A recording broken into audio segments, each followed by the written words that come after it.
JAWZ in the building. Vulgar Desperado. Gentleman Bastard. And Apollo, the sun god. Here today talking about Yashahime. Another trash spin-off anime in a world of nothing but spin-offs and reboots. And we're going to look at this in an interesting perspective. Kind of try to look behind the lines to see that middle finger at what this really is. In my theory, speaking for the vulgar one right now, just myself, I think this is Japan's first foray, like into what I would say is going to be potentially the future of woke anime.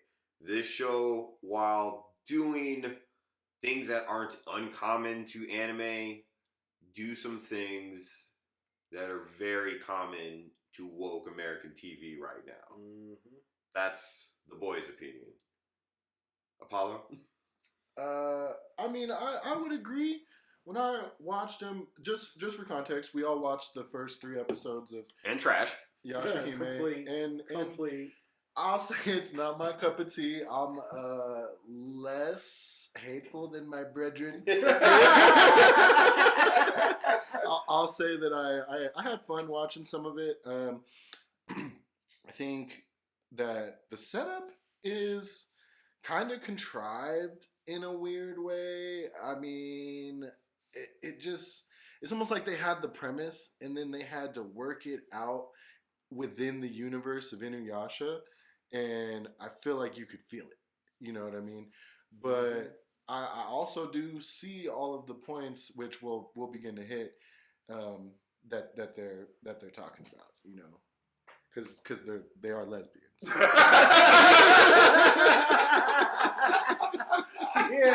Yeah. It's damn truths. Bastard. The wokeism was just real raw in this. I felt it, I don't know, 5-10 minutes into the first episode. I'm like, wait, already? Like every single, it was just one part where I'm like, wait, none of the dudes are doing nothing anymore. All the females have taken a very huge step up. And we're talking about INUYASHA, who already had Sango. Must I say more? Like, I don't know. The wokeisms in it, they're screaming. And it's anime, guys. Like, so much we can do to still make it to where anime works. But instead, I mean... So starting from the first episode, exactly. Let's go. The first episode. I'll say one thing, just kind of in the sense of like story that just kind of made this show like kind of showed me what it was. It was just a corny cash grab.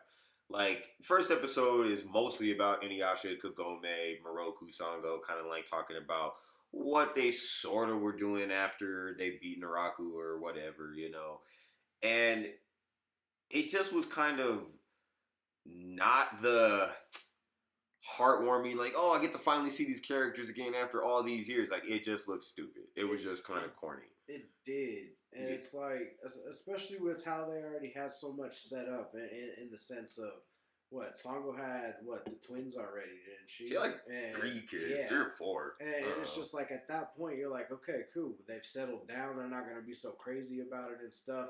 But even that first little fight they got into, I'm like, this just feels forced. It doesn't feel like it was a natural type of, yeah, we still do this. It was just, Well, and just to be all the way real, it was like the root demon, and they tried to play it up like it was dangerous and stuff like that, but really and truthfully, as soon as that shit showed up, Inuyasha should have hit that nigga with the wind skull. Right? Yeah, like, they kind of made it seem like a bigger deal. Like, literally, Kagome and Inuyasha had to, like, team up and do the super big Kamehameha, like I don't even know what move that dude did. It was the sick ass galaxy move. From Outlaw Star. From the Blaster Show? Yeah, bro. It's caster, nigga, shell number 9. You know, but I don't know. I found like them, like I said, cash grab. Like they tried to harp on like, oh, here's some cool callbacks, here's some powers, here's some fights. Here's some of this. Here's what you want to see them doing. And like I said, the corniest thing to me was just like they try to play up the romance of Inuyasha and Kagome, and it just was stupid and very forced in a manner because it's like he's being all secretive. She's like, even though it's not her, it ends up being Chippo. But Inuyasha's being all secretive about some Kikyo nonsense. And she dead at this point. I don't even, like she's dead, and he's all trying to be all Mr. Mysterious stuff. And I'm like, bro, we kind of like surpassed this point in the show. Yeah, like it's over, and you get it, right? This is how you're trying to lure the fans in, but that's kind of how you know this is some bait. Like, oh hey, remember Kagome and Inuyasha used to fight because of Kikyo? Yeah, most true fans of Inuyasha would know that plotline's been resolved. He picked Kagome. That's his new hotness, bro. Yeah, years later, and that's like I said, that it's small, but these are the moments where you're just like, oh. You don't really have anything new here. And mind you, this is not the original writer here. This is based off her work, but probably two or different writers are really, this is probably a story made by committee, let's be real. Yeah. You know what I'm saying? They picked out the hot topics here. Exactly. A whole bunch I got it right here. It's written by Katsuyuki Sumisawa and it's storyboarded by Teruo Sato. Yeah. There you Not go. the original. Not the Not original. even close. And that's what makes it kind of trash. You can see that it's just kind of like fan fiction in a lot of ways. It's really like, oh hey, I want to make a story about Inuyasha and Sesshomaru's kids, and they're all super badass and they're all bestie frenzies, and you're just like, hey, this is fucking corny, like really corny. It was like they slammed Charlie's Angels into this super new woke age anime. Like, Charlie's Angels is actually good. Yeah, right. Yeah, that's why this new woke ass shit is just straight bull. Like, I mean, let's talk about the characters. Let's talk about Toa. All right, the main girl. She's got the silver hair, I like Toa. red. She was the coolest one in my opinion. She is the super lesbian, strong girl wet dream, like fucking talking about girl crush type. But would you Nash Mash? It's like, just play. Sir, you're kind of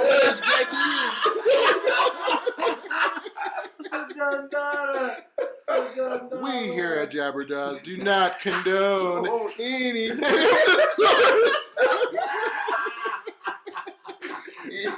Hypotheticals, baby. Yo. He's like, if I was a boy. No, but the one thing that I liked about Toa's character is that she seemed to at least have some emotion. I don't really like Setsuna because she's just the cold bitch, even though she's the most appealing character design wise, in my opinion. It might be, the long hair and the actual ladylike features.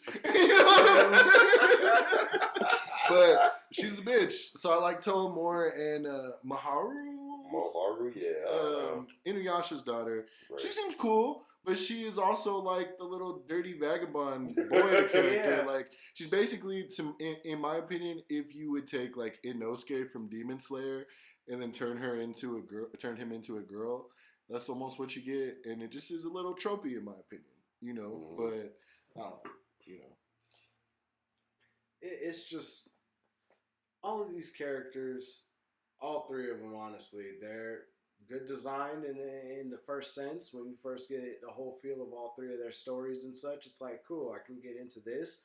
But then they're just all slammed with all the bad parts that you really don't want at all. Like, their rainbow demon eyes are whack too. I'm not even going for it's a cop out to be real quick about. Let's still make sure that they have some type of special reason of why everybody's searching for. And Sesshomaru did not have no shotting gun No. abilities. Right, I don't know what they had going on with their eyes. All of a sudden, I'm pretty sure that the Sekion, the Seikon Jewel, that shit, it was destroyed, like completely gone. So I don't even know why Inuyasha's daughter would have anything still being part of Kagome. She was cold though. She killed the one dude. Yeah, the way that their fighting styles and everything, I like how unique they are, how different they are. Even though it's like you got two sword users, but the way that they use it is completely different. Like, that still was good. I did like that, of course. The anime battles were awesome, but it's just character basis. And one thing too is that it's beautifully animated. The anime looks really good. It's bright. It it's is colorful. crisp. Yeah. It has really good effects. Real clean. You know. Yeah, the best thing I can say about the three characters is their designs aren't bad, but all three of these characters fucking suck. Yeah. They're all, honestly, to me, three archetypes of different lesbians.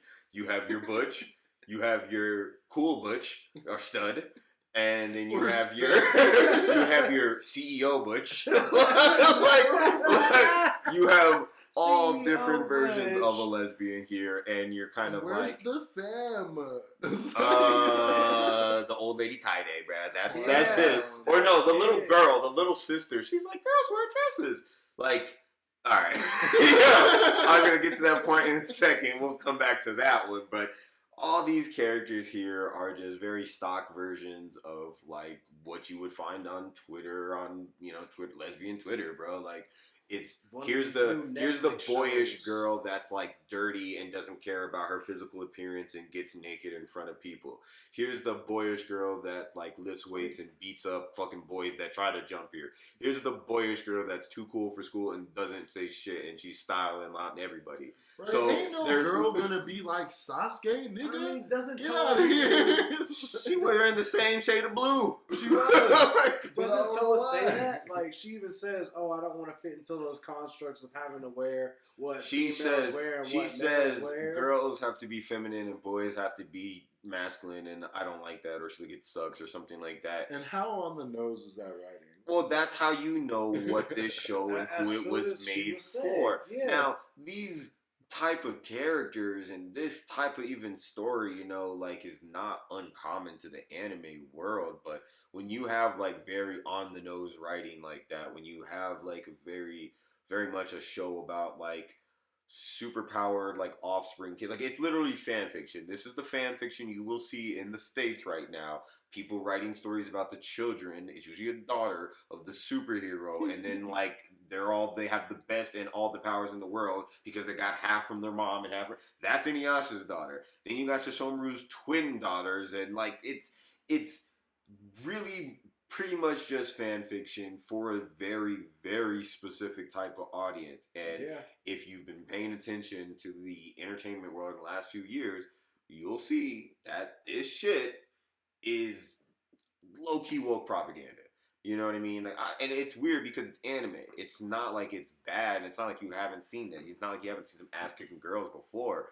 But when it's super on the nose like that, you kind of ask the question, like, hey, bro, what was the point of this? Yeah. Like, who made this and why? You've got so many different strong female anime characters that you could have derived any type of personalities from, and instead we went with the most woke Western ideals we could have feel, and just like, it'd be one thing if it was actually good. Like, it's just not even good No. writing. It's mostly exposition about, oh, you have the rainbow chic on you and your eye, and then this girl lost her. They literally tell you everything. They don't even build up to it. 3 episodes in, and they're like doing 4 or 5 fucking things. Exactly. And 2 of those episodes was in the present time. 1 was a past episode, and you got like 4 missions and 4 things that are already going on, and you're like, bro, I know everything about everybody's backstory already. And that's kind of what I meant at the beginning when I said that the plot is kind of contrived. Like, even just right off the bat, you have Toa in the present time, and a demon shows up, and you have the twin sister and the cousin just magically pop through the hole right after her. Yeah, like, We're all together, episode 2, right then and there. and they're all, hey, and here's a trope for those that don't know. In a very woke, feministy, lesbian type shows, all the girls are best friends automatically. And yes, you're like, oh, well, they fought like. We're 2 episodes in, and they already are cool. They were already Now, granted, they are still. Are they cool? Because I kind of felt like they were hating on each other, right? Toa's all about her, obviously. Yeah, because yeah, I baby just killed sister. her. It's like, And all Toa, because and the of other that. one, Toa feels bad for her now because she got hit by some dream butterfly, and she's like, I can't sleep and I don't dream and I'm stoic. And you're like, all right, Oh, Batman. yeah, dude. Like, Yeah, like, and that's what I'm just saying, Right. bro. That's where I'm just kind of like, hey, man, like, they're already a clique, like, 3 episodes in. Like, it's like, damn, bro. There was Like, no character building, no type of growth, no. Hey, Right, at least have some conflict. Let's have the sisters fight. Like, Yeah. yeah, like Inuyasha's daughter Exactly. literally just befriended them like it was nothing. You're like, hey, man, she's like a little wild child. Shouldn't she be like a little more entertaining? I don't know. She just like, yeah, like, I'm just like, all right, little Rama.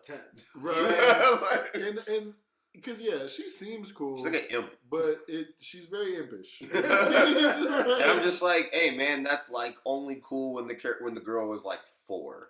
When you become like a walking, talking teenager and that's your style, it's kind of, it looks funny on a teenage girl. Or maybe if it's explained. Like, to be honest, truth is her backstory is probably she was raised in the wild, which is why she's impish. Yeah. But she just basically can we get the backstory episode first before you just have doing all that shit? I'm just saying. They threw everybody in right away in some fashion, just like, oh, here goes one, here goes another. And wait, didn't we have one sitting here in the regular present time while everybody's still back in the feudal times? Like, it took 3 episodes to finally figure out how they all got separated. 3 episodes for her to get stuck in the whole fact that she let go of her sister's hand. Like, and look, maybe it gets better. Homies only went 3 episodes in, but you know, that's a good enough amount to tell you if you're gonna like what you're watching, if you want to keep watching. And you know, like I said, there are just some story elements that there's like nothing gripping about it. no, you know, like after INUYASHA 3 episodes and you've had an entire demon steal all 3 of these jewels, I don't care if the demon is winning or losing. And then let's be real, like the plot is basically the same plot, just with the kids of the mains. Yeah, and now a different MacGuffin jewel. Yeah, you know, the rainbow, wink, wink, the rainbow jewels, wink, wink, fuck out of here. Which how many different maybe coincidence or not, the look vulgar Desperado gives me. I'm just saying, let's go to the writer's Twitter and see what emoji she puts in her bio. Right. Yeah. She's a pan. Sorry. I'm playing. I kid. Yo, I'm just saying, like, it leans very heavy into those tropes, and it's weird because it's like you can watch anime and you'll see those tropes and the story be good and it doesn't matter. But this is where the story sucks and you see these tropes and you're kind of thinking to yourself, A, was this made with the right intention? You know, I mean, I can list off tons of different animes where the girls are whooping up on the dudes and stuff like that, but it's very few that I can name where it's like the men are jumping women in the sense of like they thinking like she's a man, you know, like unless they're like some literal kids. Yeah. You know. I did ask this question off air, and I'm gonna ask it again. But so in Ranma 1/2, they jump Akane Tendo for her heart. She works all of them niggas. So, you know, sometimes girls get jumped in anime. Miyu beat up some boys, right? Yeah, but those fashions of it, though, they're throwing down gauntlets for a reason. There's not just, well, the men wanted to smash. They wanted their hand in marriage, like in Ranma. I love you. I would date with you. I love you. I would and date with you. Fight you. And then if I have to fight to beat you to be able to date you, then I guess that's what I have. That was literally the point of Ranma and Shampoo's relationship. Because you're right. In the episode of Yashahime, they were like banging on her for no reason. Yeah, like they literally, like she's a 14-year-old girl, and yeah, she's all demon strong and whatnot. And it's not like cool to see her fight or anything like that. Don't get it twisted. Like anime has so many chicks that just do that type of shit. But she basically, but she was basically acting like a dude, and you got these dudes trying to jump her, and you're just kind of sitting here like, well, not only is this a little bit corny, but it's a little bit weird. Like that, you know, anytime you ever see a scene like that, and it's all like, and I don't know why it excuses it. It's really weird, but it's all like, well, he had a crush on her, and blah blah blah. It's terrible. But, like, it's weird when you're like, hey, we just look at this chick as a dude and we're just going to go fight her. You're like, whoa, what? Like, that's a little fucked up here, guys. What are we thinking here? Call that equality? 8 of them, and then they went and got the freaking Yakuza. They literally tried to, like, kill this 14-year-old. I was like, basically, you know, gender bullshit aside, it was a huge stretch. It was a huge stretch of what are we going to do to show her that she's strong of a fighter? Oh, we're going to have these boys jump her, and then we're going to, like, kidnap her grandpa. No, excuse me, grandmother great grandfather because one homeboy was the son. She was the daughter of Kagome's brother. Exactly. So that's like That's you kidnapping 3 yep. generations and a child, and they were trying to cut a 4-year-old. And I was just like, hey man, Y'all went I to don't a believe lot that of for the extremes. INUYASHA world, and I don't believe that in the sense of plot. And I would agree with that. And I even just want to pose the point: if we're gonna be gender progressive, can we get to the point that we have mixed boy-girl gangs in these anime? Right. Why do you always have to beat up a group of Where's boys? the chick talking about, hey, she beat me up, now I called my boyfriend, my brother, my cousin, and we fucked her How up. about we It's can just all straight fight? up dudes. Just 24/7. Like, this is what we do. We look for y'all. We try and hunt you down, and we try and beat y'all up together. Like, no. What do you mean?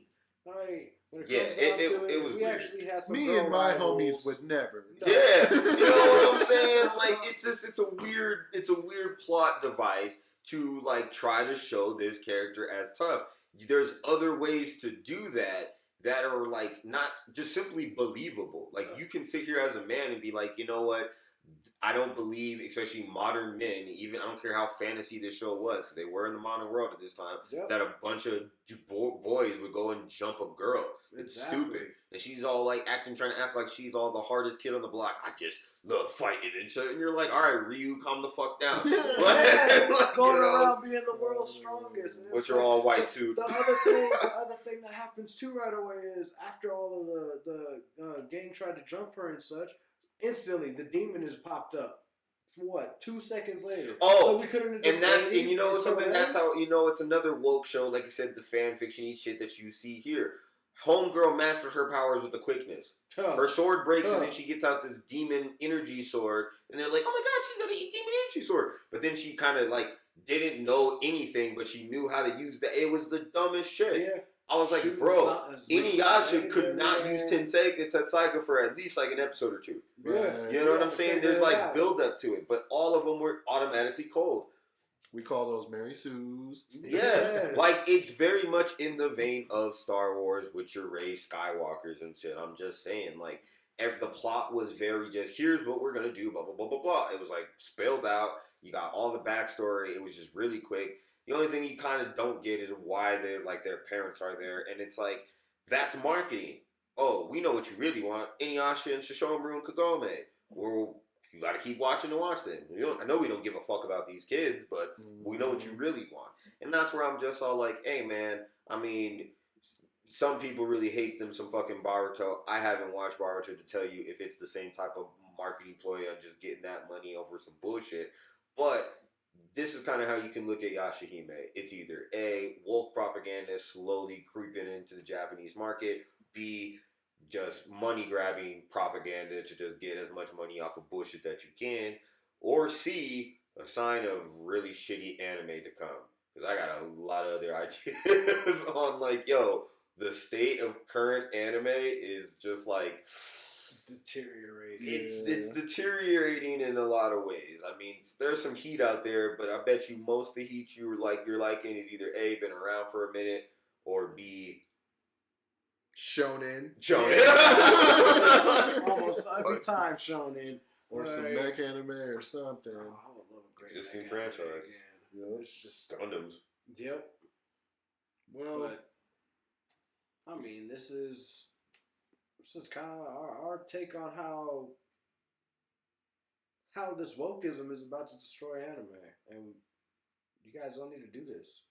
Like, for what reason?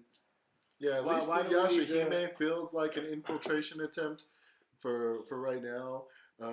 We may or may not watch 3 more episodes and come back at you guys with some more. Yeah. But for now, starting off, it's like a 5 out of 10, 4 out of 10 for Apollo the Sun God. I really like the visuals. I really like the music. The opening is a banger, but the visuals are kind of contradictory. You got this punk rock boy singing this music, and then you got these lesbian girls. Like, you know what I'm saying? Like, if you want to be a boy, just say that. Like, you got penis in, just say that. And on that note too, it's kind of like, INUYASHA was an anime manga for specifically more for a boy audience, but it captured an all audience.